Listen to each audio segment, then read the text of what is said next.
তোমার সৃষ্টি যদি হয় এত সুন্দর, না জানি তাহলে মাবুদ তুমি কত সুন্দর।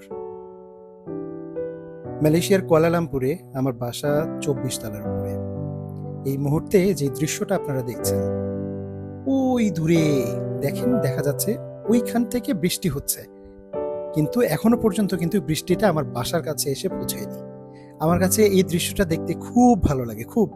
কারণ আমি দূর থেকে দেখতে পারি যে বৃষ্টি শুরু হচ্ছে, বৃষ্টি আসছে। দেখতে দেখতে দেখতে দেখতে দেখা যায় ঠিক আমার বাসার কাছে বৃষ্টিটা চলে আসে। আপনার কাছে এই দৃশ্যটা দেখতে কেমন লাগছে, এই বিষয়টা ভিডিওর কমেন্ট সেকশনে জানাবেন। অপেক্ষায় রইলাম আপনার অনুভূতি জানার জন্য। ভালো থাকবেন। আসসালামু আলাইকুম।